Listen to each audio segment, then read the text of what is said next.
Hello all, welcome back to my channel. మన అందరి మనసుల నిండా నింపే అద్భుతమైన పండగ సీజన్ ఇది. అదే క్రిస్మస్. డిసెంబర్ వచ్చిందంటే చాలు మనలో ఒక తెలియని సంతోషం, వెలుగు కనిపిస్తుంది. కానీ అసలు ఈ క్రిస్మస్ ఎందుకు జరుపుకుంటారు? కేవలం అలంకరణలు, కేకులు, సెలవులు, గిఫ్టులు మాత్రమేనా?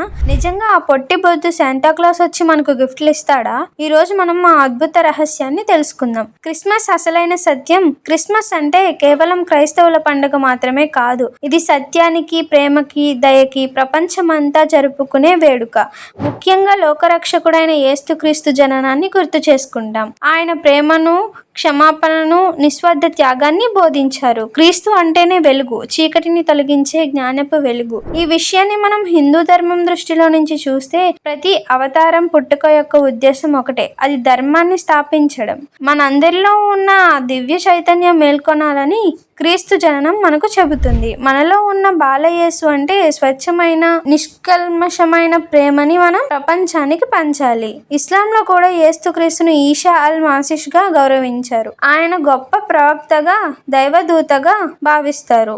అంటే అన్ని మతాలు ప్రేమ అనే ఒక గమ్యాన్ని చూపిస్తున్నాయి. నిజంగా శాంటా ఉన్నాడా? అవును, ఉన్నాడు. ఆయన ఒక చరిత్రలో నుంచి వచ్చారు. క్రీస్తు శకం 3వ శతాబ్దంలో జీవించిన సెయింట్ నికోలస్ అనే ఒక గొప్ప బిషప్ దయకు, ఉదారతకు ప్రతీక.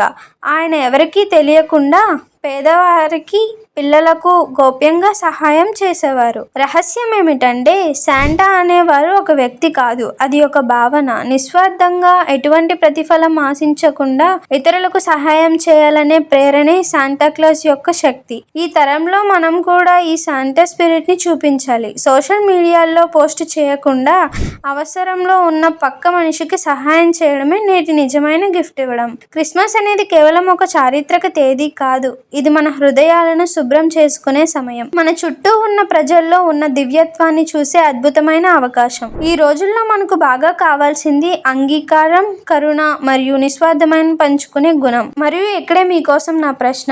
సంతోషం, ప్రశాంతత కోసం మీరు ఈ క్రిస్మస్ కి మీ గురించి మీరు ఆలోచించకుండా ఇతరులకు ఇవ్వదలుచుకున్న ఒక నిస్వార్థపు గిఫ్ట్ ఏమిటి? అది వస్తువు కానవసరం లేదు. మీ సమాధానాన్ని కింద కామెంట్లో పంచుకోండి. ఈ దివ్య సందేశాన్ని నలుగురికి షేర్ చేయండి. అందరికీ ప్రేమించండి. మళ్ళీ కలుద్దాం. నమస్తే.